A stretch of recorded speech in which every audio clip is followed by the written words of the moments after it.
Hello student, फिर एक बार आ जाइए। स्वागत है रसायनम एजुकेशनल प्लेटफॉर्म में। I am engineer UK Rawat और आपके लिए हम लाते हैं आज जो वेक्टर आपको पहले पढ़ाया गया है उसका आज प्रैक्टिस बढ़िया से करवा देते हैं, क्योंकि आप जानते हैं प्रैक्टिस बहुत जरूरी होता है। आपको हमने वेक्टर टॉपिक बाय टॉपिक सारी चीजें कवर करने की कोशिश किया। आज उसी के हम कुछ क्वेश्चन प्रश्न लाए हुए हैं जो आगामी आपके एलटी एग्जाम के लिए बड़ा यूजफुल होगा। तो चलिए एक एक क्वेश्चन हम डिस्कस करेंगे और साथ साथ दाएं बाएं और भी पैरेलली जितने भी क्वेश्चन एक क्वेश्चन से बनाए जा सकते हैं उस पर भी हम डिस्कस करेंगे। तो आप लोग बड़े ध्यान से बड़ा कंसेप्ट पेन कॉपी से जहां भी फार्मूला बड़ा इंपॉर्टेंट आता है वहां आप नोट कर सकते हैं। चलिए पहले क्वेश्चन से चलते हैं। ये क्वेश्चन देखिए, क्वेश्चन क्या कह रहा है। Two vector A and B incline at angle theta have resultant R which make angle with A. If direction A and B are interchange then resultant will have same. होता क्या है, हम आपसे यही कहेंगे। दो वेक्टर होते हैं, ये दो वेक्टर हैं ए एंड बी। एक वेक्टर की लाइन है, वेक्टर बी की लाइन है, यानी लाइन की लेंथ दोनों वेक्टर के मैग्नीट्यूड होता है। दोनों के बीच का एंगल है। जरा सोचिए, यदि हम ये वेक्टर को यहां कर दें, ये वेक्टर को यहां कर दें, तो देखिए क्या होगा। रिजल्टेंट वेक्टर का जो दिशा होगी वो चेंज हो जाएगी, बट जो मैग्नीट्यूड है उसमें कोई चेंज नहीं होगा, यानी कोई चेंज नहीं होगा। समझ रहे हैं, यानी इसके मैग्नीट्यूड में कोई चेंज नहीं होगा। क्लियर है कि नहीं? तो ये बड़ा महत्वपूर्ण है। देखिए, ए वेक्टर बी वेक्टर दो वेक्टर है, उनके बीच का कोण थीटा है। जैसे बेटा ये ए वेक्टर है, ये बी वेक्टर है, तो इसका जो रिजल्टेंट होता है वो ए प्लस बी होता है, और जो रिजल्टेंट होता है ए प्लस बी का जो मॉड होता है वो under root a square plus b square plus 2ab cos theta होता है। ठीक है, अब जरा सोचो, हमने क्या किया। ए वेक्टर को बी वेक्टर की जगह कर दिया, ए वेक्टर बी वेक्टर की जगह आ गया, बी वेक्टर ए जगह की आ गया, तो जो दोनों के बीच का कोण होगा थीटा वही रहेगा, यानी थीटा में कोई चेंज नहीं, क्योंकि ए वेक्टर यहां था तो बी की जगह आया, बी ए की जगह आया, तो जो पहले दोनों वेक्टर के बीच का कोण होगा वही अभी भी कोण होगा। और क्योंकि दोनों वेक्टर वही है बेटा, तो ए बी वही रहेंगे, थीटा वही रहेगा, इसलिए मैग्नीट्यूड में कोई चेंज नहीं होगा। लेकिन आपको मालूम है डायरेक्शन चेंज होगी, क्योंकि दो वेक्टर का मैग्नीट्यूड क्या होता है, उसकी तरफ ज्यादा खिसका रहता है, उसकी तरफ ज्यादा खिसका रहता है जिसका मैग्नीट्यूड ज्यादा है। देखो होता क्या है, दो वेक्टर यदि बराबर मैग्नीट्यूड के हैं बेटा, दो वेक्टर बराबर मैग्नीट्यूड के हैं, जैसे ये वेक्टर दोनों का परिमाण बराबर है, तो इनका रिजल्टेंट बीचों बीच होता है, इसको कहते हैं बाइसेक्टर लाइन।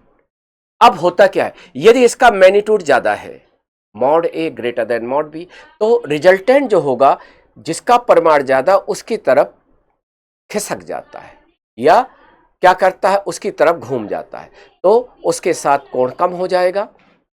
और जो हमारा कहने का मतलब है जिसका मैग्नीट्यूड ज्यादा है वो लार्जर वेक्टर है, और जिसका मैग्नीट्यूड कम है वो छोटा वेक्टर है, तो रिजल्टेंट मैग्नीट्यूड ज्यादा वाले की तरफ घूमा रहता है, खिसका रहता है। इसलिए जब हम ए को बी की जगह, बी को ए की जगह, तो इसकी दिशा चेंज हो जाएगी, बट जो परिमाण है, जो मैग्नीट्यूड है, उसमें कोई परिवर्तन नहीं होगा। उम्मीद है ये आपको समझ में आ गया होगा। चलिए ये क्वेश्चन क्लियर है। अब अगले क्वेश्चन की ओर।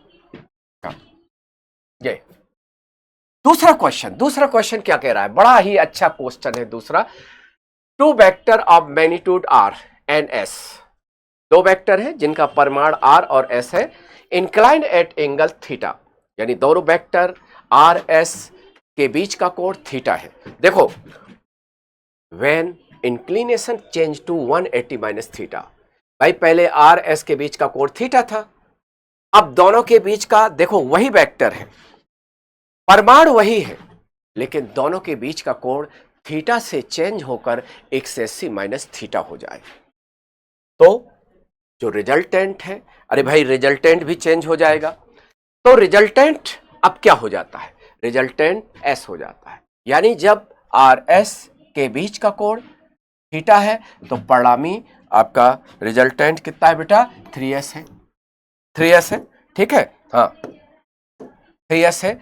और जब दोनों के बीच का कोण 180 माइनस थीटा हो जाता है तो उनका रिजल्टेंट घटकर s हो जाता है।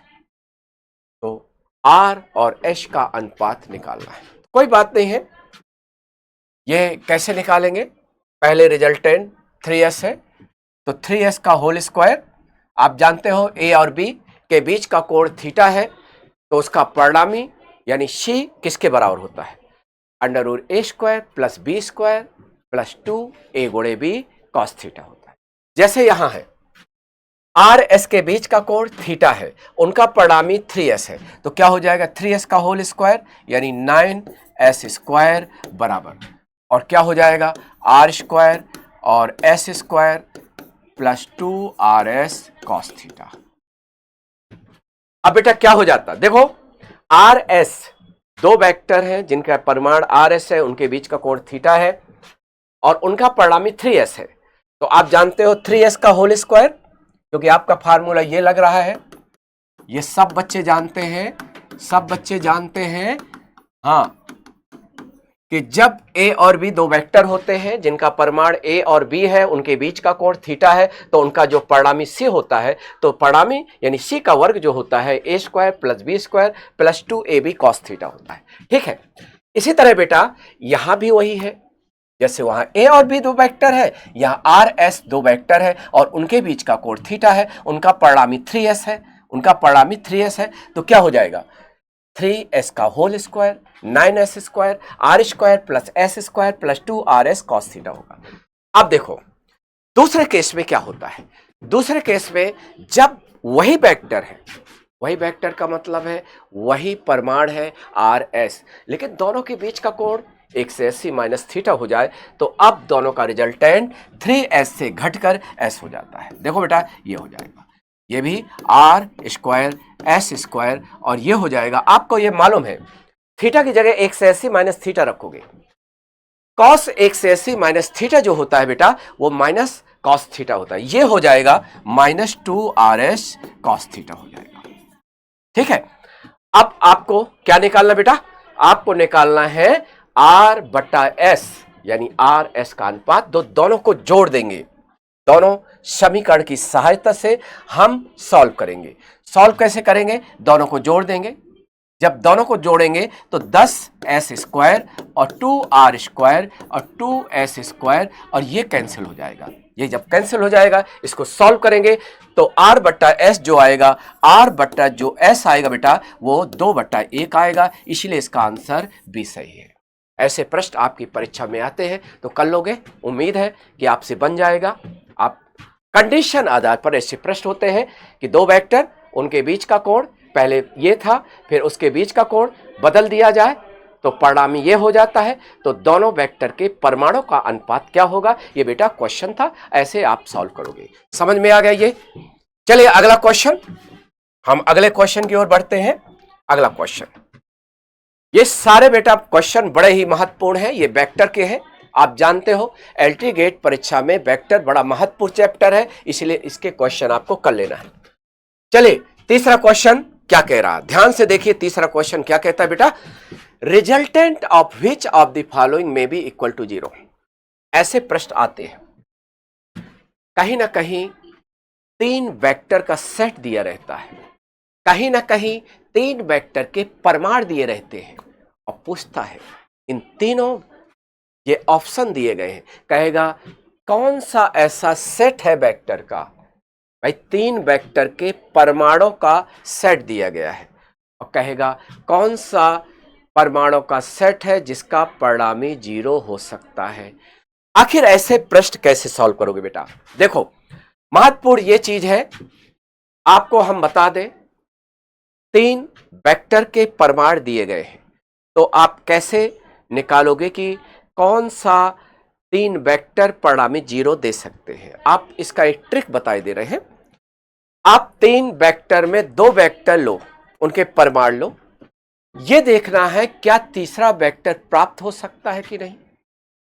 और हमने आपको बताया था 2 वेक्टर का मैग्नीट्यूड दिया है तो उसका अधिकतम परिणामी, उसका न्यूनतम परिणामी, यानी यह आपको मालूम होता है कि 2 वेक्टर कौन सा परिणामी दे सकता है, कौन सा परिणामी नहीं दे सकता। तो सीधा सीधा हम ये जानते हैं कि कोई भी सेट 3 वेक्टर का दिया है, आप 2 वेक्टर से देखोगे क्या तीसरा वेक्टर प्राप्त हो सकता है कि नहीं। तो आप देखोगे ए से देखोगे क्या ये 10 न्यूटन 10 न्यूटन 10 न्यूटन दे सकते हैं। बिल्कुल, हमने आपको थ्योरी क्लास में पढ़ाया है, बड़े ध्यान से हमारी क्लास देखेंगे तो हमने ये बताया था कि 2 बराबर परिमाण के वेक्टर हैं, उनके बीच का कोण 120 डिग्री हो जाए तो उनका परिणामी भी, रिजल्टेंट भी उन्हीं के बराबर होता है। तो हमारा कहने का मतलब है 10 न्यूटन 10 न्यूटन 10 न्यूटन परिणामी दे सकते हैं, क्योंकि हमने क्या ट्रिक बताया कि कौन सा सेट दिया रहता है 3 वेक्टर का सेट, अब पूछा जाए कि कौन सा ये सेट का परिणामी 0 वेक्टर हो सकता है, तो आप क्या करोगे बेटा, 2 वेक्टर का परिमाण से देखोगे क्या तीसरा मिल जाएगा कि नहीं मिल जाएगा। तो यहां हम देखेंगे 2 वेक्टर का मिनिमम क्या होता है, दोनों के परिमाणों का अंतर, तो 10 10 का न्यूनतम 0। अधिकतम क्या होता है, दोनों वेक्टर के परिमाणों का जोड़। तो देखो 10 10 का मिनिमम 0 होगा और मैक्सिमम 20 होगा, और 0 20 के बीच में हम प्राप्त कर सकते हैं, और 10 क्या है, 0 और 20 के बीच में है, इसलिए 10 न्यूटन से 10 न्यूटन प्राप्त हो सकता है, इसलिए यही ऑप्शन सही है बेटा, यही ऑप्शन सही है। समझ में आया। अब दूसरी चीज देखो, यदि हम ये कहें कि आखिर बी क्यों नहीं है सही, यानी जो बी ऑप्शन में 10 न्यूटन 25 न्यूटन का परिणामी 0 नहीं हो सकता, ऐसा क्यों है बेटा, इसलिए है कि 10 10 का मिनिमम कितना होगा, मैक्सिमम क्या होगा, यानी जो मैक्सिमम है 2 वेक्टर का परिणामी उससे ज्यादा नहीं, और जो मिनिमम है उससे नीचे नहीं। ये चीज आपको सभी लोगों को याद करना है कि 2 वेक्टर है, उनका अधिकतम परिणामी होता है दोनों के परिमाणों के जोड़, और न्यूनतम जो परिणामी होता है दोनों के परिमाणों के अंतर के बराबर होता है।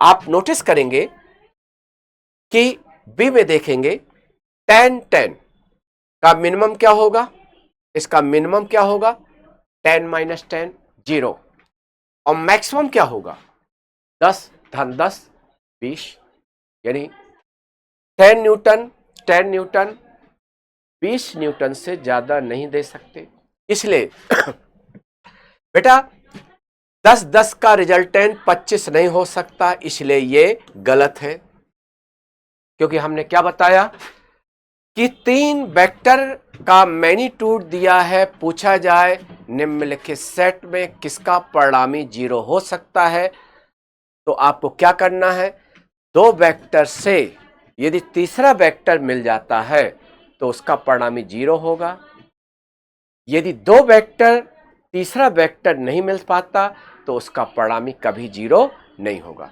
इसका देखो ये क्यों रिजेक्ट है, 10 और 10 35 न्यूटन नहीं हो सकता, क्योंकि 10 10 न्यूटन का अधिकतम कितना हो सकता है, 20 हो सकता है, 20 से ज्यादा नहीं हो सकता, इसलिए ये भी रिजेक्ट है, आपका ए सही है। बेटा समझ में आ गया ये चीज, ठीक है। चलिए अगले क्वेश्चन की ओर। अगला क्वेश्चन भी बहुत अच्छा है। देखिए कभी कभी ऐसा होता है कि ये वेक्टर चैप्टर है और ये चैप्टर आपका मोशन में भी यूज है, जैसे टोटल डिस्प्लेसमेंट निकालना है, तो जैसे ये पृष्ठ है, तो हमने आपको कहा था जब एक दिशा में आप चलते हो, जब आप एक दिशा में चलते हो, सीधे चलते हो, तो वो दूरी जो होती है वो विस्थापन का परिमाण होता है। यानी हम जब सीधे चलते हैं बेटा, तो हमारे द्वारा तय की गई दूरी ही विस्थापन का परिमाण है। तो जैसे हम एक दिशा में चलते हैं तो एक डिस्प्लेसमेंट वेक्टर होगा। जब हम मुड़कर कई दिशाओं में चलते हैं तो हम कई विस्थापन बना लेते हैं। और विस्थापन एक सदिश राशि है। और एक सदिश को हम कैसे लिखते हैं? एक सदिश को हम लिखते हैं परिमाण गुणे दिशा। हमेशा यह चीज याद रखना है, कोई भी वेक्टर किसके बराबर है? उसका परिमाण गुणे उसकी दिशा। जैसे विस्थापन किसके बराबर होगा? मतलब विस्थापन होगा शॉर्टेस्ट डिस्टेंस, मतलब उसका परिमाण है, और गुणे दिशा होगी। जैसे आपको मालूम है ये दिशाएं, ऐसे होता क्या है, ऐसे प्रश्न में हमें मानना पड़ता है। जैसे जहां ईस्ट, वेस्ट, नॉर्थ, साउथ के क्वेश्चन आते हैं तो वहां हमें मानना पड़ता है जैसे ईस्ट, ईस्ट का अपोजिट वेस्ट, और ये नॉर्थ, ये साउथ। देखो बेटा,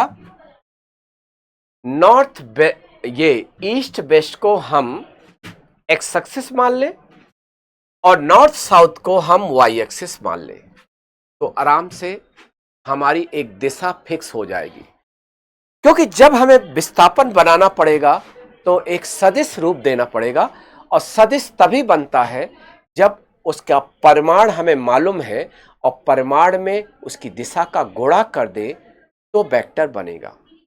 और जब हमें टोटल वेक्टर करना होता है तो सभी विस्थापन को सदिश रूप में बनाकर हम सदिश जोड़ कर देंगे, जिससे हमें टोटल डिस्प्लेसमेंट आ जाए। तो हमने मान लिया बेटा, क्या मान लिया? ईस्ट को मान लिया पॉजिटिव एक्स,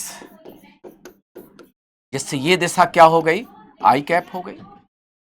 अरे जब ईस्ट को हमने पॉजिटिव एक्स माना तो जस्ट अपोजिट वेस्ट क्या हो जाएगा? नेगेटिव एक्स, और इसकी दिशा हो जाएगी, क्या हो जाएगी?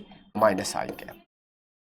इसी तरह नॉर्थ को हम मानेंगे पॉजिटिव आई और साउथ को क्या मानेंगे? नेगेटिव आई। ठीक है, तो जैसे आप जानते हो पॉजिटिव आई की डायरेक्शन क्या होती है? प्लस जे कैप, और नेगेटिव आई की डायरेक्शन माइनस जे कैप। देखो एक चीज बड़ा इंपॉर्टेंट है, आपको हम एक स्टैंडर्ड डायरेक्शन बना दे रहे हैं। इस तरह का कहीं भी प्रश्न आएगा, चाहे विस्थापन का आए, चाहे वेग में परिवर्तन का आए, चाहे औसत त्वरण का आए, आप आराम से कर लोगे। जब ये मोशन होती है कि पहले पूरब चला, फिर उत्तर चला, फिर वेस्ट चला, तो आपको कुछ नहीं करना।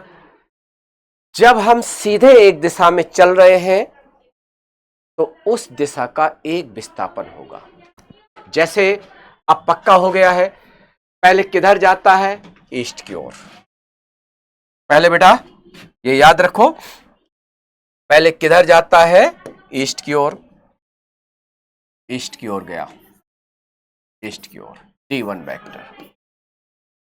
फिर उत्तर की ओर मुड़ जाता है, भाई उत्तर की ओर मुड़ गया, उत्तर की ओर मुड़ गया, T2 दिखाई दे रहा हूं। फिर इसके बाद फिर किस तरफ जाता है? फिर अगेन वेस्ट की ओर चला जाता है। देखो 3 दिशा में इसकी गति है, और एक दिशा एक विस्थापन, 3 दिशा 3 विस्थापन बनेंगे, और सभी विस्थापन का सदिश जोड़ कर दो तो कुल विस्थापन। बहुत सिंपल तरीका बता। फिर बेटा किधर जाता है? 7 मीटर वेस्ट जाता है, D3 जाता है। देखो D3 जाता है, क्लियर है?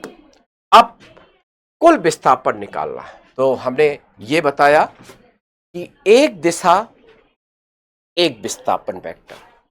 तो 3 दिशाओं में जा रहा है तो D1 vector, D2 vector, D3 vector हम बना लेंगे। और जब पूछा जाएगा कि कुल विस्थापन निकालो तो सभी विस्थापनों का सदिश जोड़ जो होता है वो कुल विस्थापन होगा।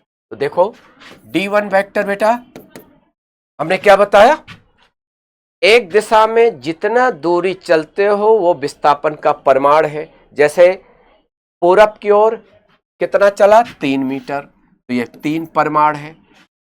और दिशा हमने ईस्ट की माना है आई कैप, तो ये हो गया। इसके बाद उत्तर की ओर चलता है, उत्तर की ओर कितने मीटर चलता है 6 मीटर, 6 परिमाण है। और दिशा उत्तर की हमने पॉजिटिव आई एक्सिस माना है तो जे कैप। क्लियर हुआ। फिर इसके बाद किधर मुड़ जाता है वेस्ट की ओर और 7 मीटर चलता है तो D3 7 और दिशा क्या है वेस्ट। वेस्ट की दिशा को हमने माइनस आई कैप लिया तो ये हो जाएगा माइनस आई कैप। अब क्वेश्चन ये पूछता है रिजल्टेंट विस्थापन क्या है।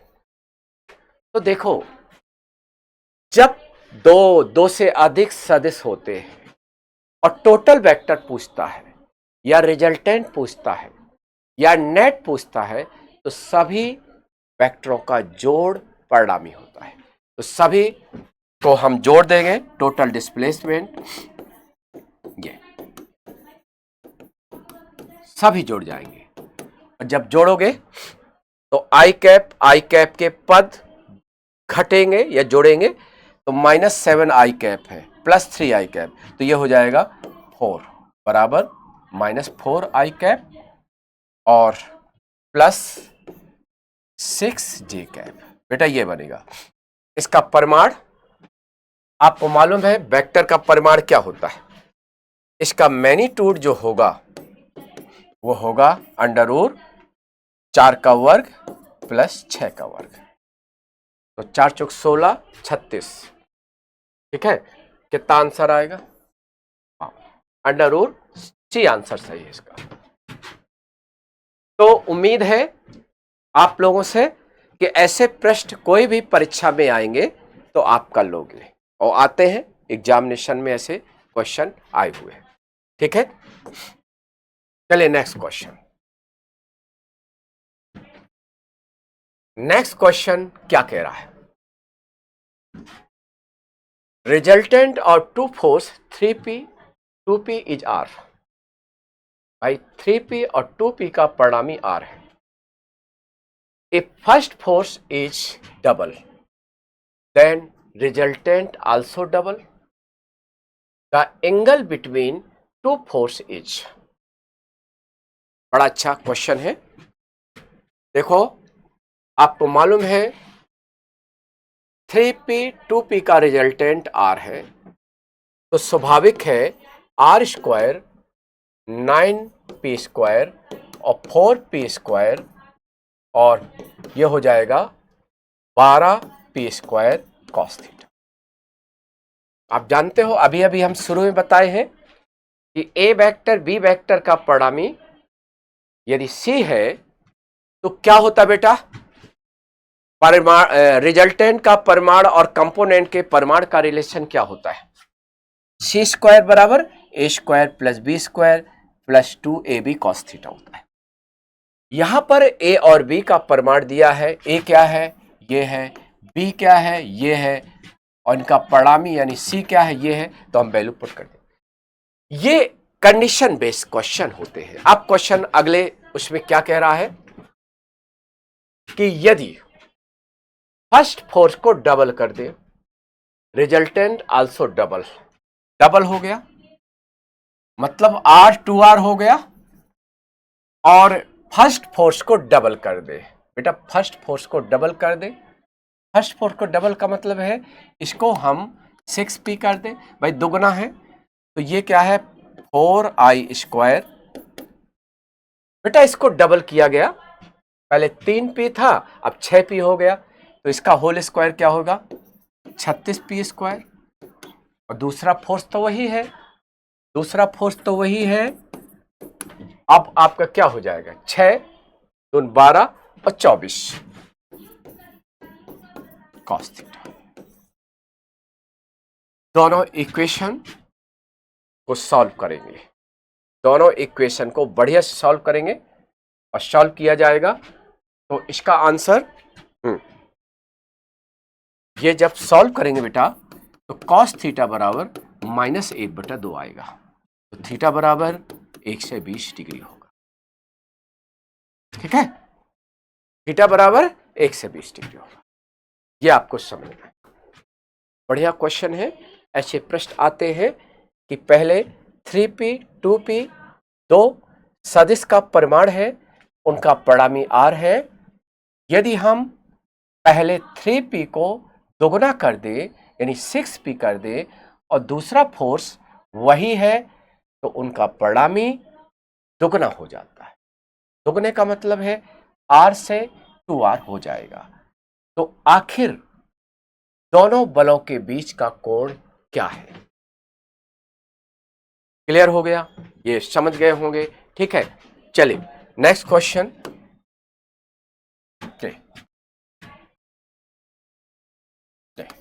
बड़ा अच्छा प्रश्न है। ऐसे आपके टीचिंग एग्जाम में कंडीशन बेसिस क्वेश्चन आते हैं। देखो, कह रहा है P vector plus Q vector बराबर R वेक्टर है, यानी P और Q का जो परिणामी है वो R है और वेक्टर P का मॉड बराबर Q का मॉड √3 है। और जो परिणामी है, जो दोनों का रिजल्टेंट वेक्टर है, उसका मैग्नीट्यूड 3 है। Angle between P and Q क्या होगा? ये तो सीधा सीधा प्रश्न है बेटा, सीधा सीधा प्रश्न है कि आपको ये मालूम है ए वेक्टर बी वेक्टर जिनके बीच का कोण थीटा होता है, उसका परिणामी C का परिमाण किसके बराबर होता है, ये आपको मालूम है। यही समांतर चतुर्भुज से दो सदिश का परिणामी निकालना है। आप क्वेश्चन समझ रहे हो? ए वेक्टर बी वेक्टर ये दो वेक्टर हैं जिनका परिमाण ए और बी है, उनकी दिशाओं के बीच का कोण थीटा है, उनका परिणामी सी का वर्ग बराबर ये होता है। बहुत पॉपुलर फार्मूला। अब यहां आर परिणामी है, यानी आर ये हो जाएगा, क्या हो जाएगा, पी मॉड पी। देखो एक चीज और है, और बताएं, व्हेन ए बराबर बी। जिन स्टूडेंट के पास ये कंसेप्ट नहीं है, ये बड़े ध्यान से समझना है। ऐसे दो वेक्टर होते हैं जिनका परिमाण बराबर है लेकिन अलग अलग दिशा में है। जैसे ये वेक्टर दोनों की लाइन बराबर लंबी है, तो दोनों का परिमाण बराबर है लेकिन दिशा अलग अलग है, तो वेक्टर बराबर नहीं। यदि दो वेक्टर के बीच का कोण थीटा हो तो उनका जो परिणामी होता है बेटा, इससे शॉर्टकट हो जाएगा। जो सी होता है 2a cos θ/2। ठीक है, देखो, अरे वो चीज अलग है कि आप सी ऐसे भी लिख सकते हैं या ऐसे लिख सकते हैं, वो एक ही बात है।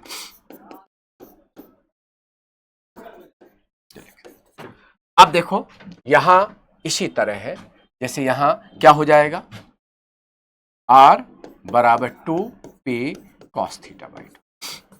बहुत आसान है बेटा, दोनों का परिमाण बराबर है P और Q का, उनका परिणामी R है, तो R बराबर हो जाएगा 2p cos θ/2। अब R की वैल्यू क्या है, 3 है, P की वैल्यू क्या है, √3 है, और थीटा पता नहीं, थीटा ही तो निकालना है। अरे भाई थीटा ही निकालना है, तो यहां से कैंसिल होगा √3। तो cos थीटा किसके बराबर आएगा, cos θ/2 √3/2 आएगा। तो θ/2 बराबर 30 डिग्री, तो थीटा बराबर 60 डिग्री आंसर आएगा। 60 डिग्री का मतलब कितना रेडियन, π/3 रेडियन।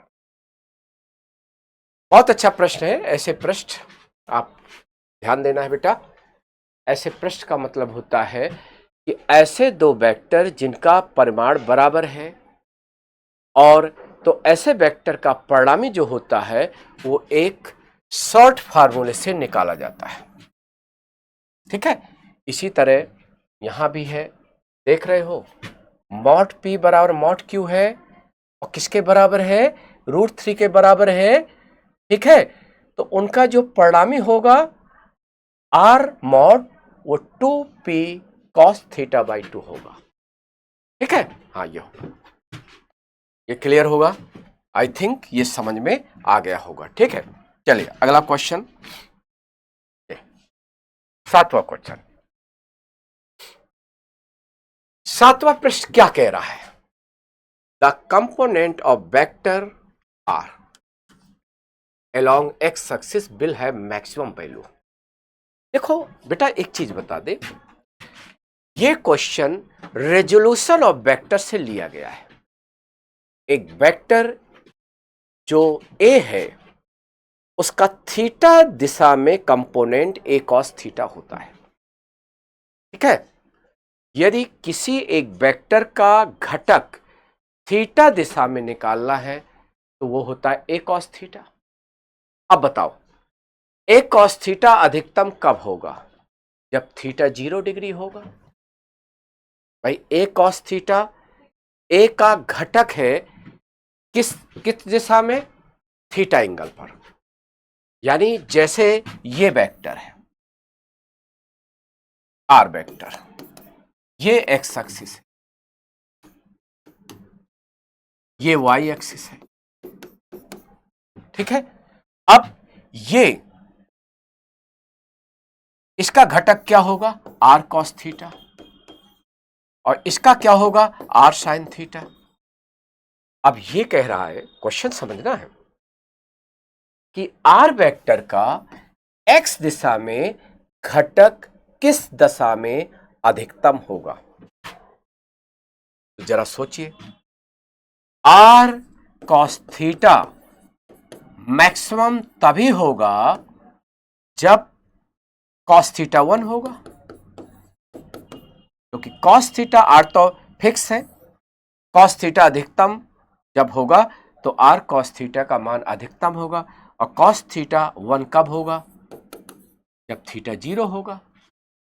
थीटा 0 का मतलब है कि जब आर वेक्टर पूरा का पूरा एक्स दिशा में होगा तो इसका कंपोनेंट सबसे अधिक होगा। यानी कहां? ये।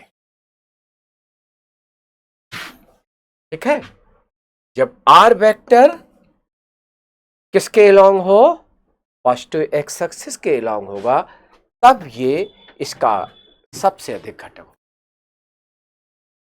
यही प्रश्न में पूछ लिया जाता बेटा कि किसी वेक्टर का पॉजिटिव एक्स की दिशा में न्यूनतम मिनिमम घटक कब होगा? जब थीटा 90 हो।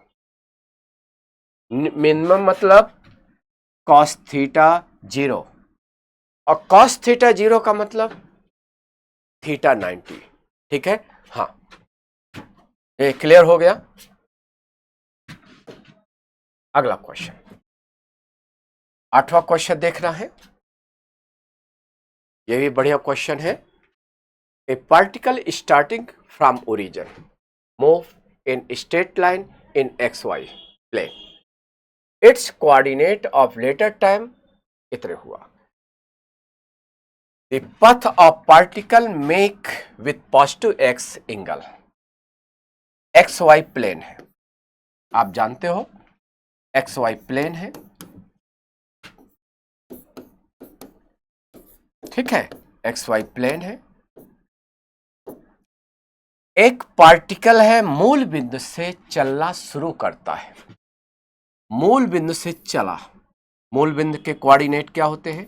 0 0, और एक पॉइंट मान लो P पॉइंट पर पहुंचा, इसके कोऑर्डिनेट x और y है। एक पहले फार्मूला आपको बना दे रहे हैं, और जो OP लाइन है वो x एक्सिस से थीटा कोण बना रहा है। और वाई एक्सिस से फाई एंगल बना रहा है।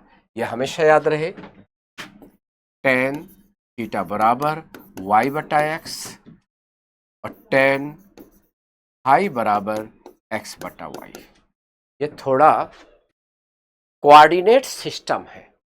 कौन सा सिस्टम है? कोऑर्डिनेट सिस्टम है। तो यहां हमारा क्या होगा, किसके साथ एंगल पूछ रहा है? एक्स एक्सिस के साथ, तो थीटा निकालना है। और यहां x क्या है? यहां √3 और 3 है, तो y क्या है? 3 है। x क्या है? √3 है। तो टेन थीटा किसके बराबर हो जाएगा? √3 के बराबर। तो थीटा बराबर आ जाएगा 60 डिग्री आ जाएगा। Answer 60 degree. इस तरह समझ में आ गया? ऐसे प्रश्न आ जाएंगे तो आप ऐसे आराम से क्वेश्चन सॉल्व कर सकते हैं। ठीक है? हाँ, चलिए अगला क्वेश्चन। सब ये बढ़िया क्वेश्चन है, मान के चलना है। ऐसे प्रश्न सॉल्व करेंगे तो काफी चीजें आपकी क्लियर होंगी वेक्टर से रिलेटेड चैप्टर की। ठीक है? एक प्रश्न क्या कह रहा है? हाँ, देखो बेटा। हाँ।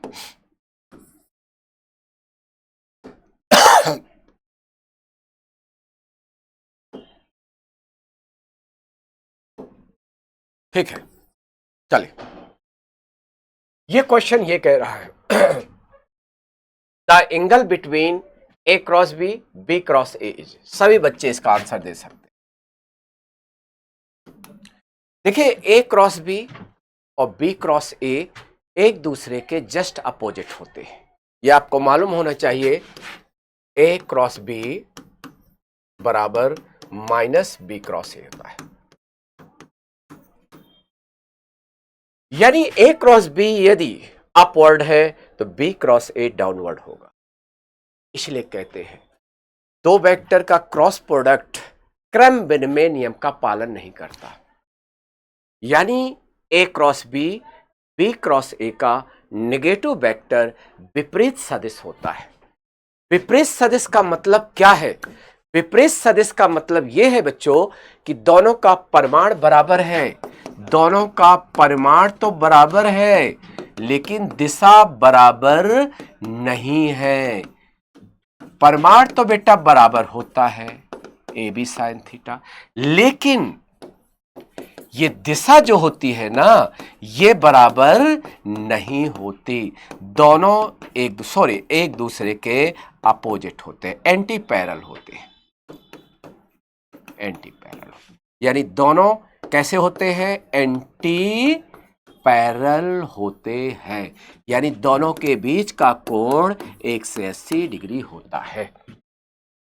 बात समझ में आ गया? इससे और भी प्रश्न कैसे बन सकते हैं?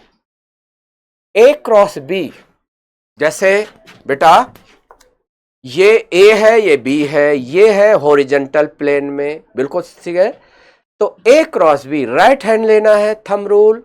ए क्रॉस बी यानी अपवर्ड है, जो अंगूठा है ना थंब, अपवर्ड है। और बी क्रॉस ए डाउनवर्ड है। यानी दोनों वेक्टर एक दूसरे के विपरीत होते हैं।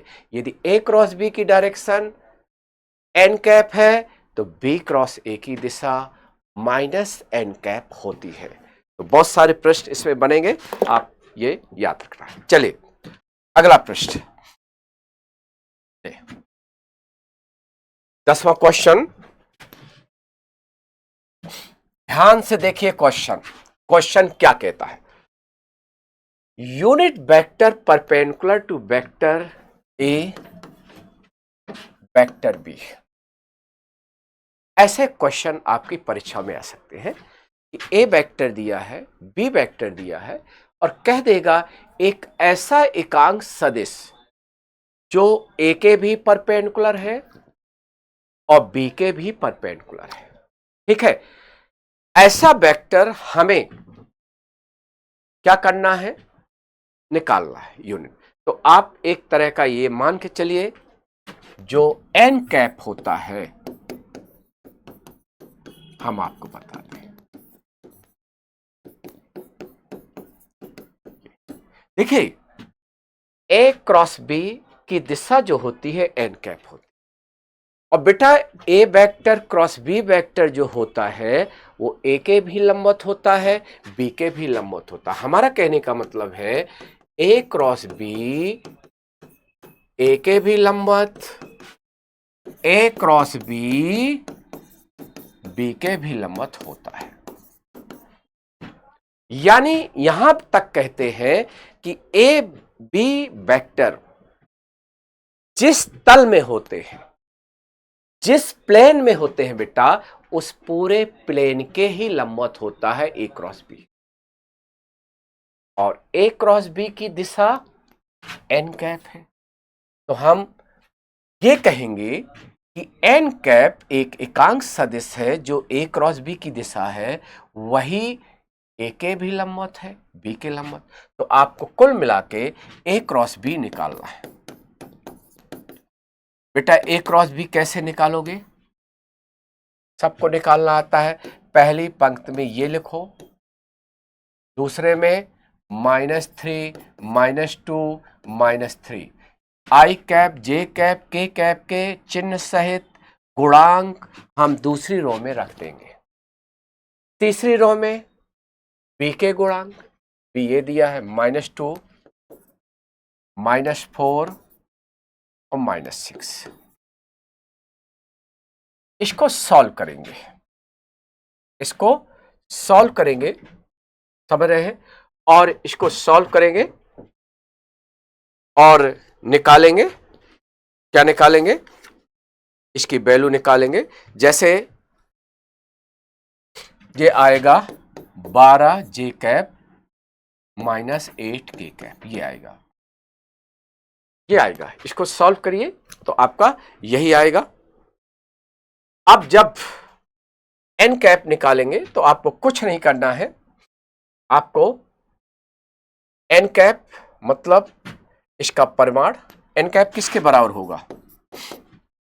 ये पूरा वेक्टर जस का तस, और ये स्वाभाविक है, 4 कॉमन ले लो, 3 जे कैप, और 4 कॉमन हम लेंगे 2 के कैप, और इसका परिमाण, इसका बेटा परिमाण क्या होगा? इसका परिमाण जो होगा 4 √ ये 13 होगा। 4 4 कैंसिल हो जाएंगे, 4 4 कैंसिल हो जाएंगे, तो ये आपका ए आंसर सही होगा, ए आंसर सही होगा। तो ऐसे प्रश्न यदि आपकी परीक्षा में आते हैं कि ए वेक्टर दिया है, बी वेक्टर दिया है, और क्वेश्चन ये पूछेगा कि एक ऐसा एकांक सदिश जो ए के भी लंबवत है, बी के भी लंबवत है, तो आपको क्या करना है? ए वेक्टर क्रॉस बी वेक्टर निकाल लेना है और उसका यूनिट वेक्टर एन कैप आ जाएगा। ठीक है, चलिए अगला क्वेश्चन। बेटा अगला क्वेश्चन देखो क्या कह रहा है। Unit vector parallel to resultant vector 8i cap plus 8j cap. बड़ा अच्छा ऐसे प्रश्न है, ऐसे प्रश्न आ जाएंगे, कैसे करोगे? यदि बने बनाए वेक्टर दिए गए हैं, आपको कोई भी 2 वेक्टर बने बनाए वेक्टर दिए गए हैं। अरे भाई वेक्टर कौन होगा? जिसमें यूनिट वेक्टर लगा हुआ हो, जिस पद में एकांक सदिश है वो वेक्टर है, या जिस पद में आई कैप हो, जे कैप हो, के कैप हो, क्योंकि ये दिशाएं हैं, वो वेक्टर है। और यदि दो वेक्टर दिए गए हैं वेक्टर रूप में, मतलब यूनिट वेक्टर के साथ, और कोई कहता है इसका परिणामी क्या है, इसका रिजल्टेंट क्या है बेटा, तो क्या करोगे? वेक्टर सम करोगे, यानी दोनों वेक्टर को सीधा सीधा जोड़ना, उन दोनों वेक्टर का परिणामी सदिश बन जाता है। ठीक है, इसका मतलब है जैसे बेटा ये ए वेक्टर है, ये बी वेक्टर है, और कह रहा है इनका जो रिजल्टेंट है उसका एकांक सदिश निकालना है। तो देखो बेटा ये क्या हो जाएगा, 8i cap plus 8j cap. मान लो ये सी है, ए बी को जोड़ा, दो वेक्टर एक वेक्टर बन गए। जो ये सी वेक्टर बना ए और बी का परिणामी, उसका एकांक सदिश निकालना। बेटा एकांक सदिश क्या होती है, किसी वेक्टर का एकांक सदिश उस वेक्टर में उसके परिमाण का भाग दे दे तो उसका यूनिट वेक्टर होता है। जैसे हमने this vector plus this vector, क्या कितना हुआ, सी वेक्टर। अब सी वेक्टर की दिशा निकालना है, यानी सी का एकांक सदिश, तो सी वेक्टर बटा मैग्नीट्यूड। अब सी वेक्टर क्या है, 8i कैप 8j कैप, और इसका मॉड क्या होगा, 8√2, और 8 कट जाएगा तो सी कैप आएगा i कैप j कैप और √2।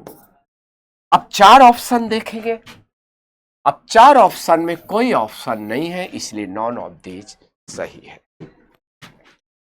क्या सही है, नॉन ऑफ दीज सही है। ऐसे क्वेश्चन में ये सॉल्व करेंगे। समझ में आ गया होगा। चलिए अगला क्वेश्चन,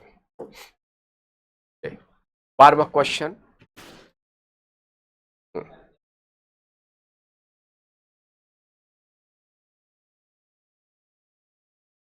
12वां क्वेश्चन बेटा देखो, 12वां क्वेश्चन क्या कह रहा है, बड़े ध्यान से आपको देखना है बच्चों, क्वेश्चन वेक्टर का ध्यान से पढ़ना है। क्या दिया है, हमें क्या निकालना है, ए वेक्टर बी वेक्टर ये दिया है, ठीक है, और कह रहा है देखो a vector b vector the vector having same magnitude of b. कभी कभी बेटा ऐसा भी होता है, हमें वेक्टर बनाना भी आना चाहिए। ऐसा कह रहा है कि एक ऐसा वेक्टर बनाओ जिसका परिमाण बी के वेक्टर के परिमाण के बराबर हो और दिशा ए वेक्टर की दिशा हो। क्वेश्चन समझना, ये क्वेश्चन बेटा क्या कह रहा है कि एक ऐसा वेक्टर जिसका परिमाण बी के परिमाण के बराबर है और जो किसके समांतर है, किसकी दिशा में है, ए की दिशा में है। बड़ा अच्छा प्रश्न है, इसको समझने की बारी है। तो मान लो हमारा तीसरा वेक्टर सी है। जैसा कि आप जानते हो एक वेक्टर किसके बराबर होता है, एक परिमाण गुणे दिशा, एक परिमाण गुणे दिशा, यानी परिमाण सी दिशा सी कैप। मतलब सी वेक्टर हमको जो बनाना है वो क्या होगा, उसका परिमाण मॉड सी गुणे उसकी दिशा सी कैप। आपको मालूम है किसी भी वेक्टर की जो दिशा होती है वो क्या होती है, उसकी दिशा उसका एकांक सदिश होता है। और एकांक सदिश बेटा कैसे लिखते हो, उसके ऊपर कैप लगा देते हो। तो ये हो गया सी वेक्टर। अब जरा सोचो सी का परिमाण किसके बराबर है बेटा, बी के परिमाण के बराबर है। क्वेश्चन ही कह रहा है, हम नहीं कह रहे, क्वेश्चन कह रहा है कि जो वेक्टर बनाना है आपको उसका मैग्नीट्यूड बी के परिमाण के बराबर। बी कहां है बेटा, ये है बी, यानी बी का परिमाण क्या होगा, √7 का वर्ग और 24 का वर्ग, और दिशा क्या होगी, सी कैप बराबर ए कैप। भाई वो वेक्टर जो बना रहे हो वो ए की दिशा में है और परिमाण बी का है, तो बी का परिमाण लेना है, दिशा ए से लेना है। दिशा ए की क्या होगी, ए कैप, और ये होगी 3i cap plus 4j cap और किसी की दिशा क्या होती है, किसी का एकांक सदिश क्या होता है, ए वेक्टर बटा उसका परिमाण। जरा बताइए, इसका परिमाण 5 होगा।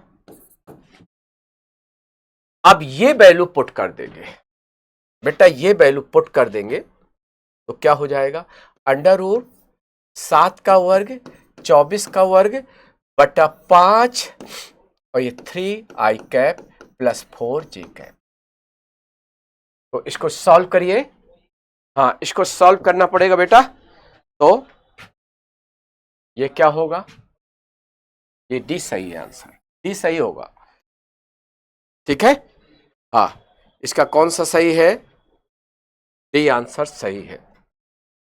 कैसे सॉल्व करेंगे ये सब प्यारे बच्चों को मालूम हो जाएगा। कोई वो नहीं है कि ऐसा क्वेश्चन आता है कि एक ऐसा वेक्टर बनाओ जिसका परिमाण b के परिमाण, तो b का परिमाण ले लिया और दिशा किसकी ले लिया, a की दिशा ले लिया। चलिए अगला क्वेश्चन, 13वां क्वेश्चन देखना है ध्यान से। 13वां question, the vector that must be added to vector this and this so that resultant vector unit vector along y axis। बड़ा अच्छा प्रश्न रहता है ऐसे क्वेश्चन में कि a वेक्टर दिया है, b वेक्टर दिया है और a और b के जोड़ में तीसरा वेक्टर कौन सा जोड़ा जाए जिससे जोड़ने के बाद वह तीनों का जोड़ किसके एलोंग, y एक्सिस के एलोंग एकांक सदिश हो जाए। तो ये क्या है क्वेश्चन, मान लो ए वेक्टर ये है, बी वेक्टर ये है, ए प्लस बी में मान लो अज्ञात वेक्टर सी जोड़ा जाए जिससे तीनों वेक्टर का जोड़ y एक्सिस के एलोंग यूनिट वेक्टर बन जाता है। y एक्सिस के एलोंग बेटा यूनिट वेक्टर क्या होता है, j कैप होता है। प्रश्न बहुत अच्छा है कि a और b दिया है, a और b के जोड़ में कौन सा वेक्टर अभी जोड़ना है कि सभी का जोड़ j कैप हो जाए, मतलब सभी का जोड़ y एक्सिस के एलोंग यूनिट वेक्टर बना दे। तो सभी का जोड़ करेंगे और बराबर जे कैप कर देंगे। आपको ये दिया गया है, ए वेक्टर दिया गया है, ये भाई ये दिया गया है कि नहीं, 2k कैप, बी दिया है, बी दिया है बेटा 3i कैप और प्लस 6j कैप और माइनस 7k कैप और प्लस सी बराबर j कैप। इसको सॉल्व करेंगे, इसको सॉल्व करेंगे तो आपका आंसर ये आएगा। अरे भाई सी का मान निकालोगे, सी को इस तरफ रखो, बाकी सबको उस तरफ ले जाओ, तो आपका ये आएगा 4i cap minus 2j cap और प्लस 5k कैप आएगा। चाहे इसको सॉल्व कर लेना, ये आएगा, यानी बी आंसर सही है। तरीका समझ में आ गया होगा, क्योंकि बहुत बार ऐसे प्रश्न पूछे गए हैं परीक्षाओं में कि ए वेक्टर बी वेक्टर दिया जाए और ए और बी के जोड़ में तीसरा वेक्टर कौन सा वेक्टर जोड़ा जाए कि सभी का जोड़ y एक्सिस के अनुदिश एकांक सदिश के बराबर हो जाए।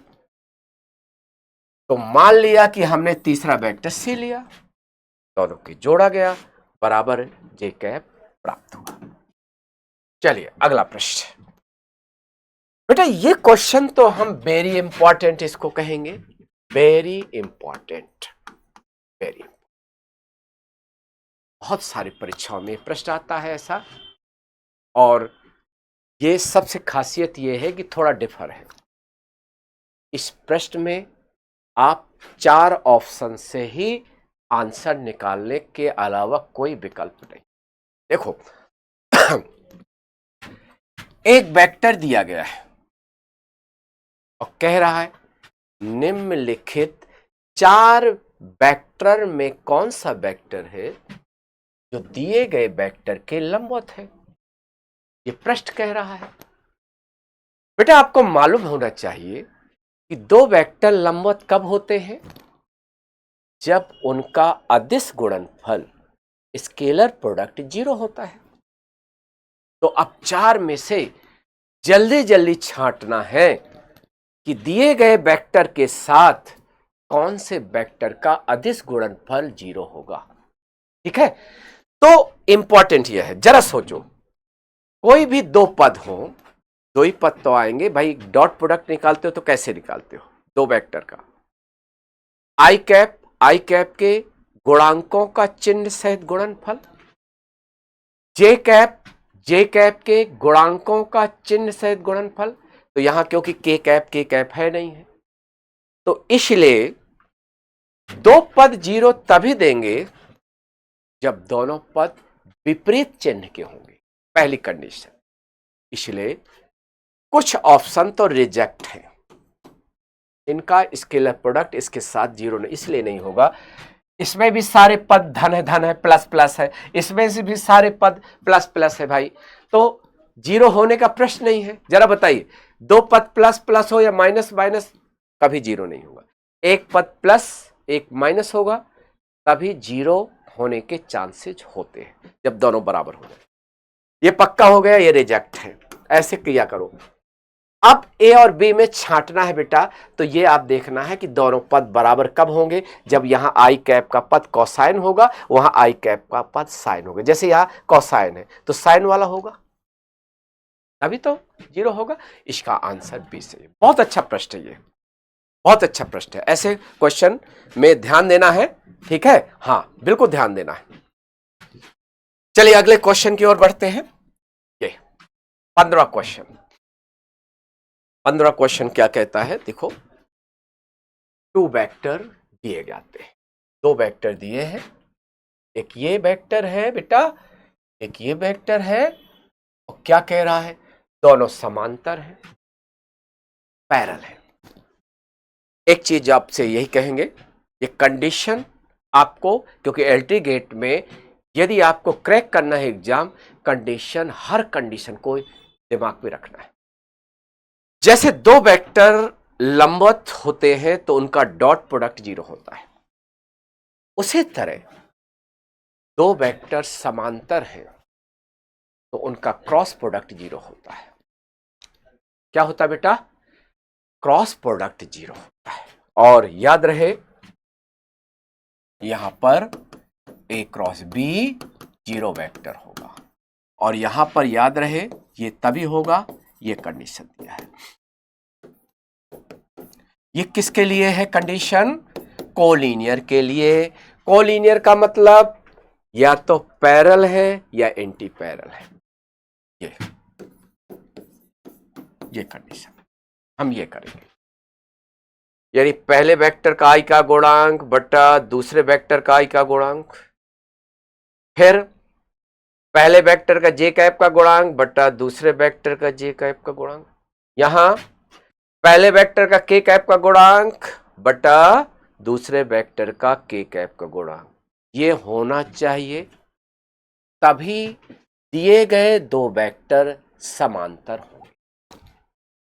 हर चीज को सीखना है। अब जरा सोचो बेटा, यहां क्या होगा, 2/4। देखो आई कैप का गुणांक 2 या -4 बराबर, यहां 3 है और यहां -6 है, यहां 1 है, यहां -λ है। यह आया समझ में, क्योंकि हमें लैम्डा ही निकालना है।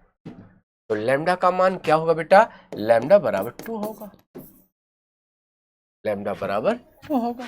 That's all. बहुत अच्छा कंसेप्ट है, इसको सीखना पड़ेगा।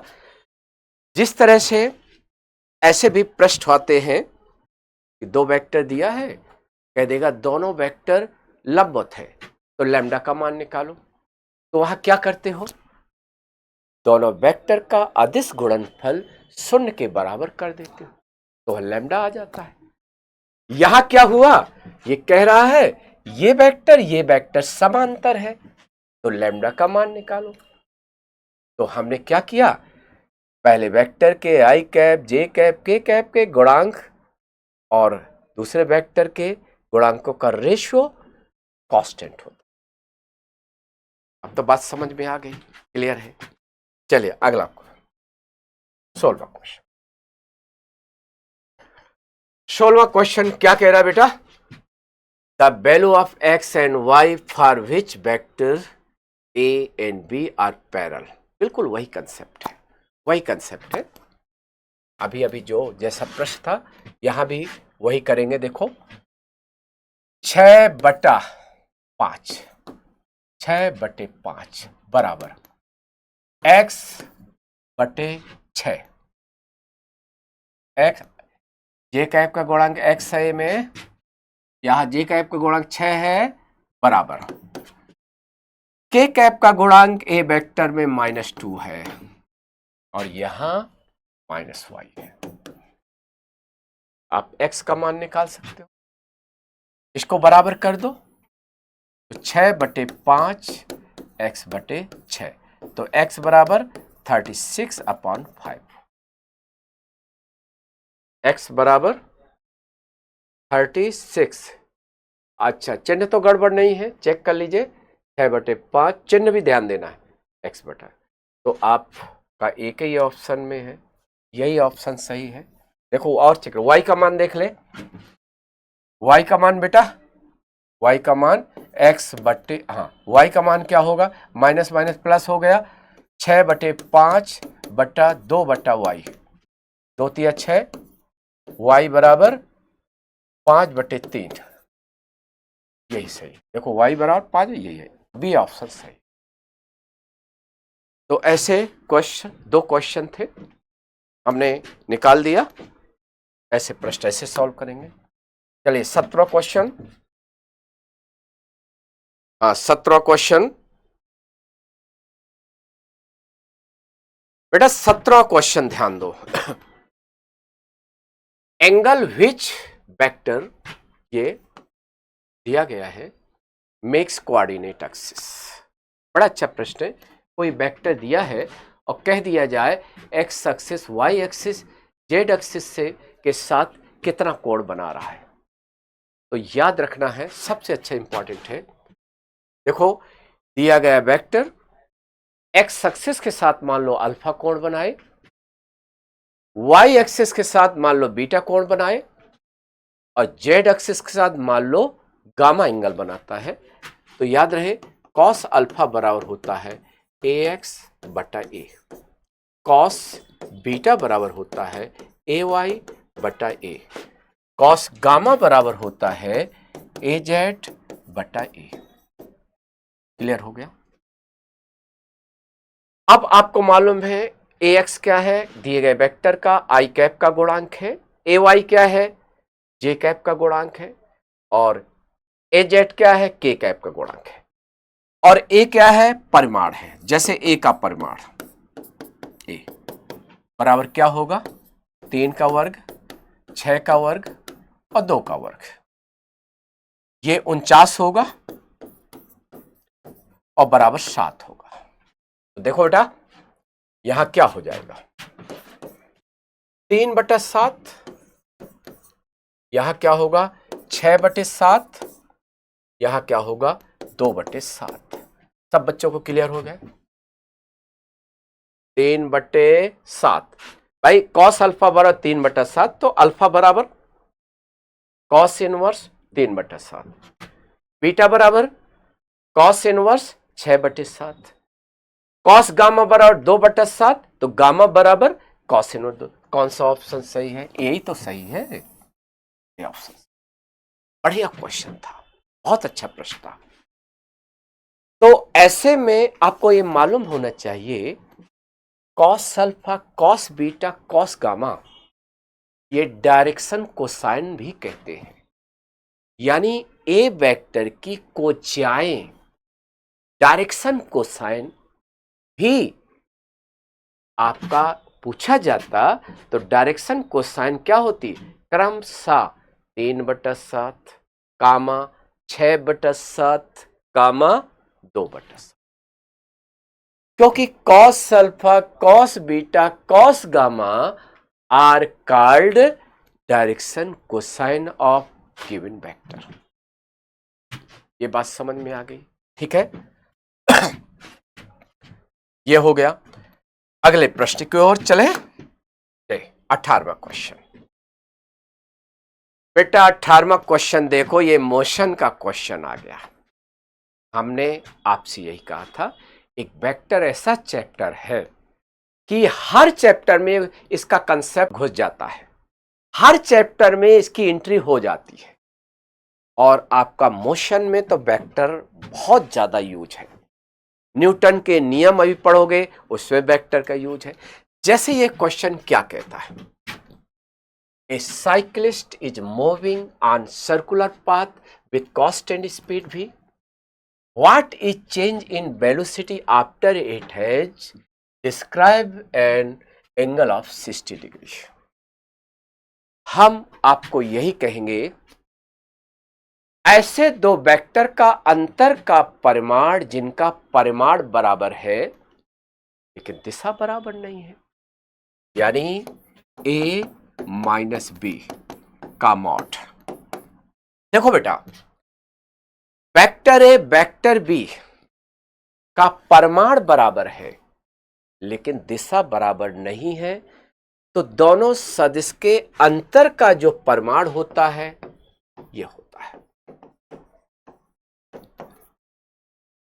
देखो समझो भाई, क्वेश्चन तो आपका सॉल्व हो जाएगा, लेकिन उसका बेसिक समझो ना, कि जब वेक्टर का परिवर्तन हो सिर्फ दिशा चेंज होने के कारण, यानी फाइनल वेक्टर का परिमाण बराबर इनिशियल वेक्टर का परिमाण है और वेक्टर चेंज हो गया। जैसे ये मार्कर है, एक वेक्टर है, वेक्टर को जानते हो, एक लाइन होती है, वेक्टर की ज्यामिति में एक लाइन है, उस लाइन में एरो लगा है।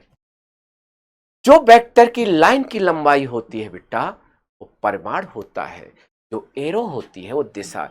जैसे हम इस मार्कर को थीटा घुमा दें और पूछा जाए इसका विस्थापन निकालो, तो आपको मालूम है कि O है, ये P है, इसका पोजीशन का परिमाण वही है क्योंकि इसकी लंबाई तो वही है, सिर्फ दिशा चेंज हो। जहां भी वेक्टर चेंज हो दिशा के कारण केवल परिमाण कांस्टेंट रहता है, वहां ये फार्मूला लगाना है बेटा। जैसे एक समान वृत्तीय गति में क्या होता है, वेग में परिवर्तन, वेग में परिवर्तन। देखो यहां पर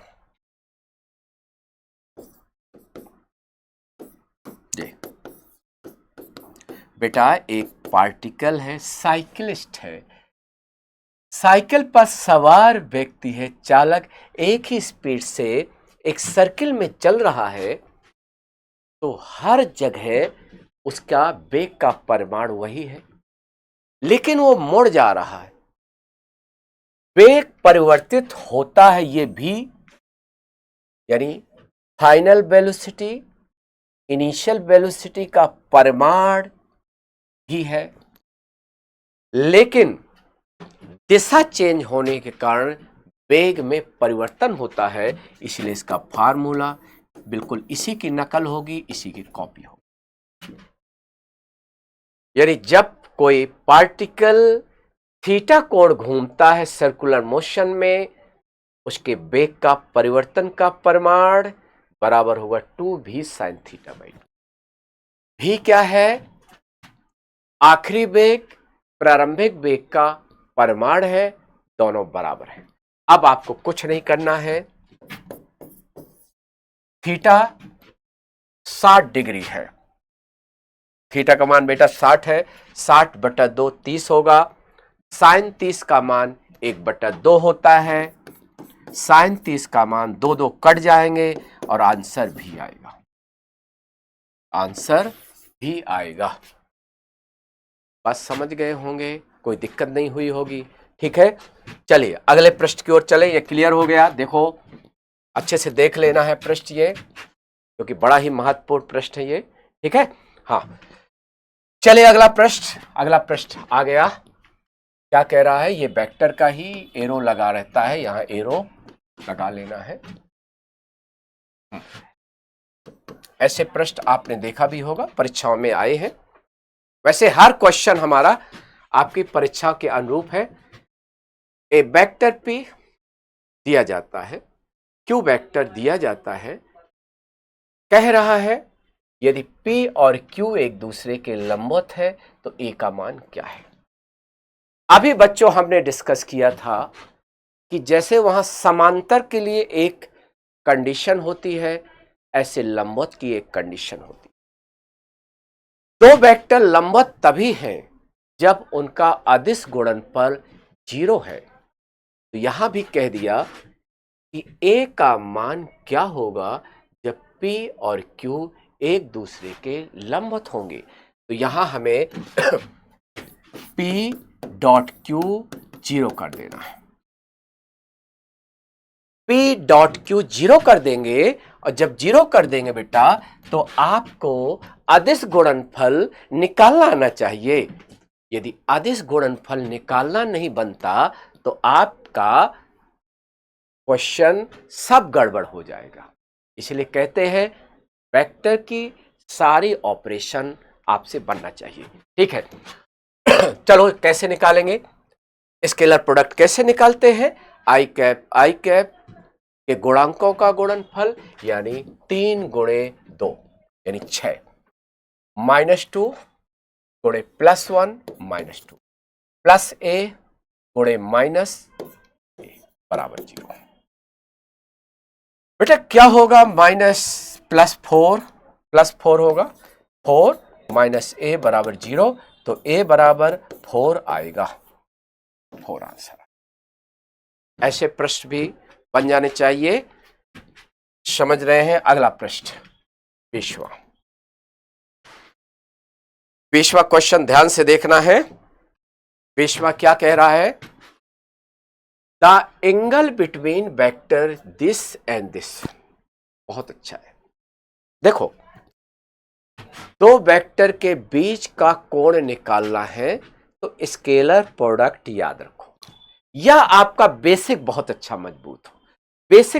मजबूत हो, तो ये चीज है। जैसे बेटा हम ये कहें ये वेक्टर है और वाई एक्सिस के साथ, तो ये कॉमन सेंस है। ये वेक्टर किस तल में स्थित है, आई कैप का पद है तो एक्स कंपोनेंट है, के कैप का पद है तो जेड कंपोनेंट है। तो ये जो वेक्टर है ये एक्स जेड प्लेन में है। किस प्लेन में है बेटा, एक्स जेड प्लेन में है। और कह रहा है कि इस वेक्टर का कोण वाई एक्सिस से क्या है। तो बेटा ये क्या होता है, वाई एक्सिस। तो इसका आंसर 90 डिग्री है।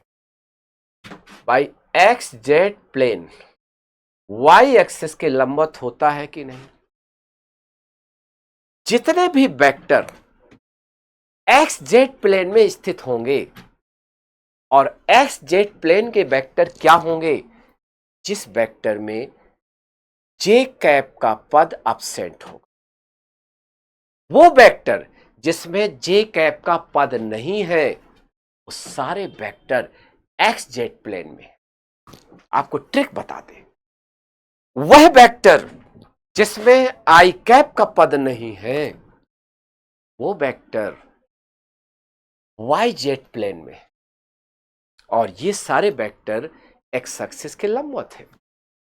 इसलिए नहीं कहोगे सर ये चीज हमें समझ में नहीं आई, तो हम फार्मूला बेस चलते हैं।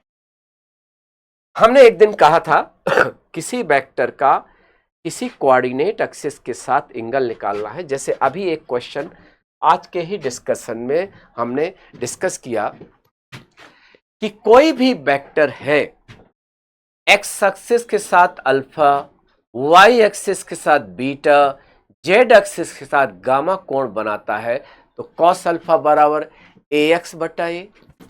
कॉस बीटा बराबर ए वाई बटा ए, कॉस गामा बराबर ए जेड बटा ए, होता है कि नहीं? हमें इसमें क्या निकालना है? दिए गए वेक्टर का कोण वाई एक्सिस के साथ निकालना है, बीटा निकालना है। तो यहां कॉस बीटा बराबर हो जाएगा ए वाई बट्टा ए। और बेटा ये याद रखना, इस वेक्टर में ए वाई तो है ही नहीं है, ए वाई तो जीरो है ना, तो जीरो बट्टा समथिंग जीरो होता है, तो बीटा कॉस बीटा जीरो, तो बीटा 90 डिग्री आंसर आएगा। That's all. ठीक है, तो ये बात क्लियर हो गई, समझ में आ गया, कोई दिक्कत नहीं है। चलिए अगला क्वेश्चन, 21वां क्वेश्चन। एरो लगा देते हैं, एरो, ठीक है, एरो लगेगा भाई, कोई भी ABCD लेटर है, यदि वेक्टर है तो एरो लगा। चलिए, एक बड़ा ही कंसेप्ट, बड़ा ही इंपॉर्टेंट एक चीज बता दें, ये हमारा स्पेशल है, वेरी इंपॉर्टेंट। देखो, वेरी इंपॉर्टेंट, ये बच्चों इसको पढ़ लेना है, जो चीज हम लिखते हैं। देखो, यदि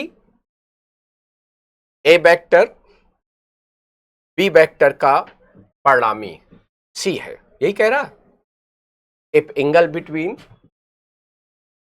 रिजल्टेंट वेक्टर, तो देखो बेटा, सी यदि ए प्लस बी है, तो सी क्या है? ये resultant of A and B है। देखो याद रहे, 3 केस है। केस 1, इसको चाहे आप नोट कर लेना, व्हेन थीटा 90 से कम है, व्हेन थीटा 90 से कम है, तो जो सी होगा, सी का जो मॉड होगा, मतलब एरो नहीं लगा है, एरो नहीं, मॉड लगा सकते हैं, मॉड लगा सकते हैं, जो सी का मॉड होगा, यानी ये ग्रेटर देन ए माइनस बी, याद रहे।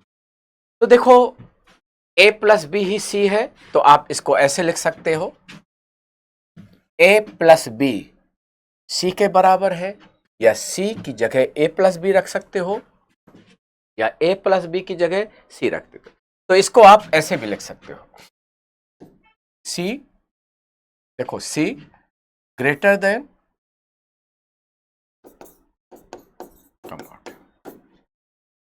केस 2, ये बिल्कुल बहुत अच्छा कंसेप्ट, बुक में नहीं मिलेगा, ये मान के चलना, यही आप सीखो।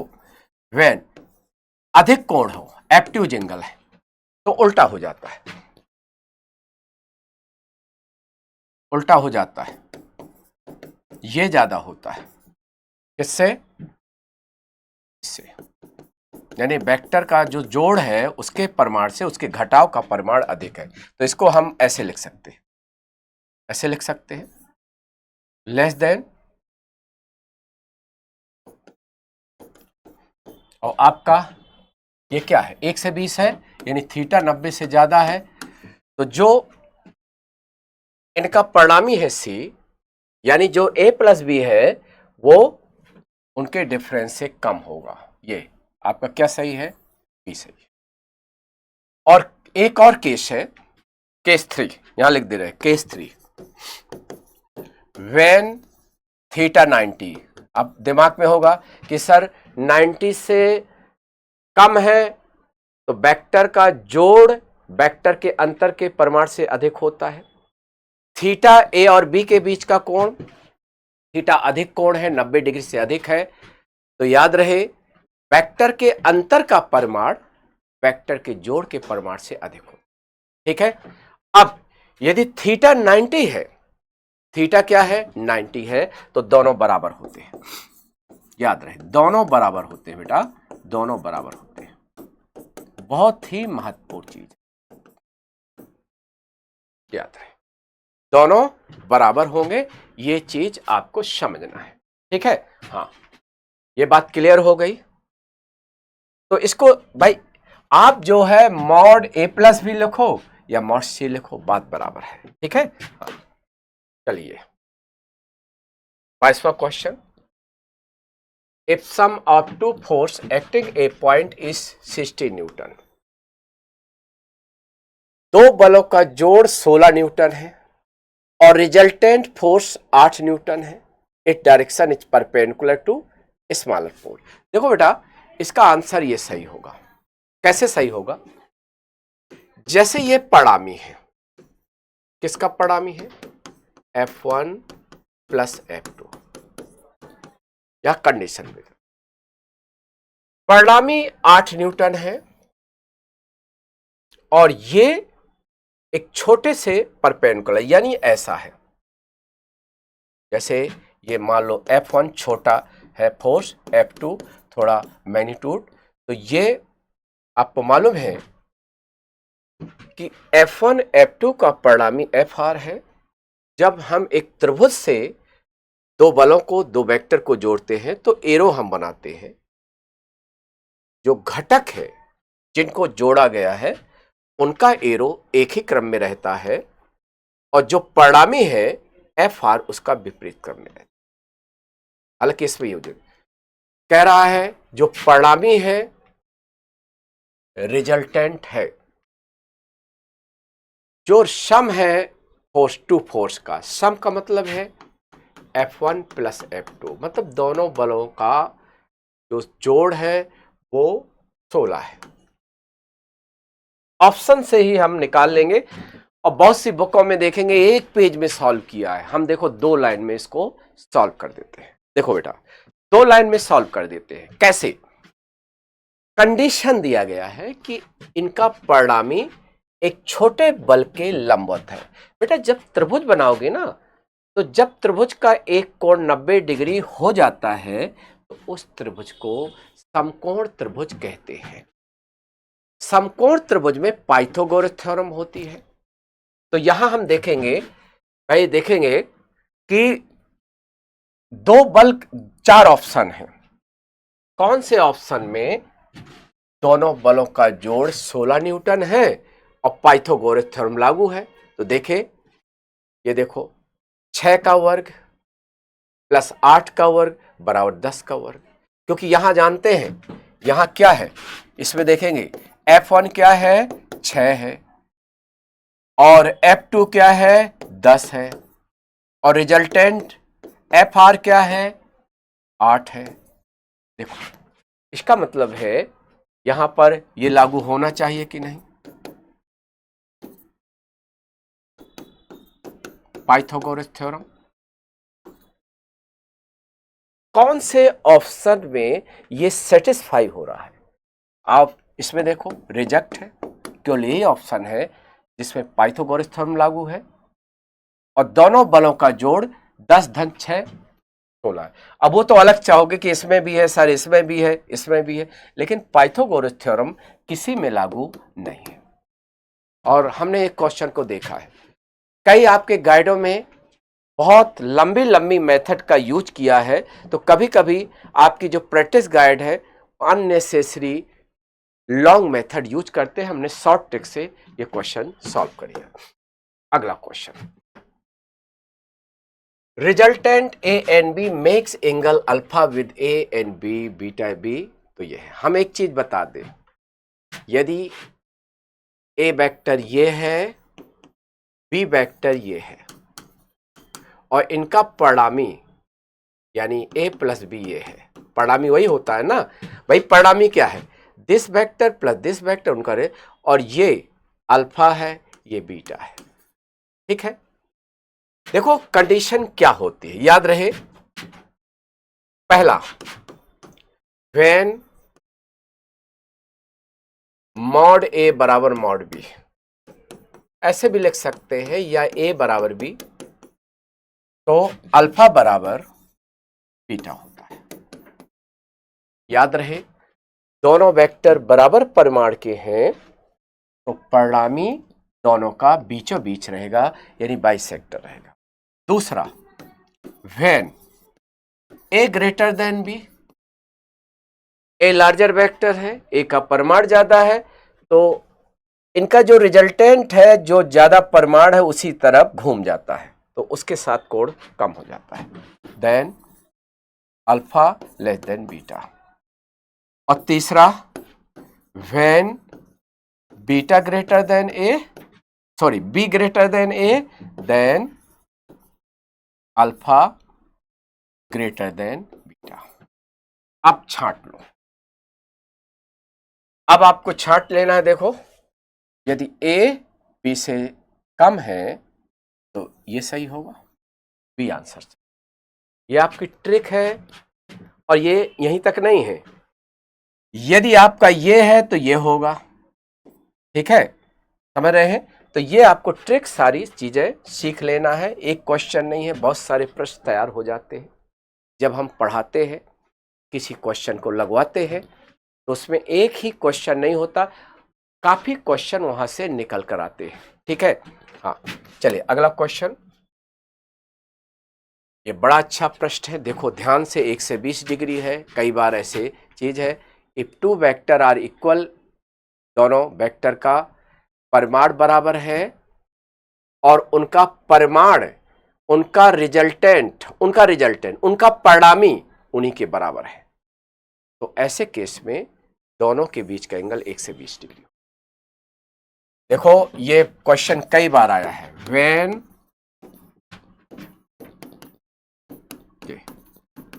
ये ऐसे प्रश्न आते हैं, ऐसे प्रश्न आते हैं। देन एंगल बिटवीन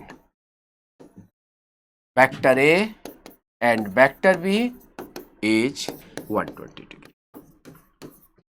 मतलब दो बराबर परिमाण के ए और बी दो वेक्टर हैं, उनका जो रिजल्टेंट है यानी जोड़ का परिमाण है वो भी उन्हीं के बराबर है।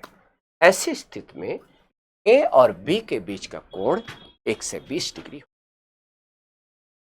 जैसे 10 न्यूटन 10 न्यूटन 1 से 20 डिग्री पर लगाए गए हैं किसी वस्तु पर, तो उनका रिजल्टेंट 10 न्यूटन ही प्राप्त हो। बात समझ रहे हैं? ये है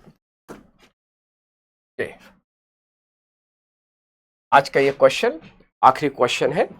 देखो बेटा, ये क्वेश्चन क्या कह रहा है? ए और B two non zero vector है, इक्वल मैग्नीट्यूड है, बराबर मैग्नीट्यूड है, तो ए माइनस बी। तो भाई ए माइनस बी ये कोई फिक्स नहीं, ये डिपेंड करेगा ए और बी के ओरिएंटेशन पर। चले, ये हमारे प्रश्न थे, बहुत अच्छे क्वेश्चन थे, हमने इनको अच्छे से एक्सप्लेन करने की कोशिश किया। हमें उम्मीद है कि आप सभी प्यारे बच्चों को बहुत फायदा मिलेगा आगामी परीक्षाओं के लिए, केवल एलटी गेट के लिए नहीं, बाकी एग्जाम जो आप देंगे उनके लिए, सभी के लिए फायदा होगा। चलिए आज इतना ही, फिर मिलते हैं एक नए क्वेश्चन के साथ, नए टॉपिक के साथ। चलिए, थैंक यू वेरी मच।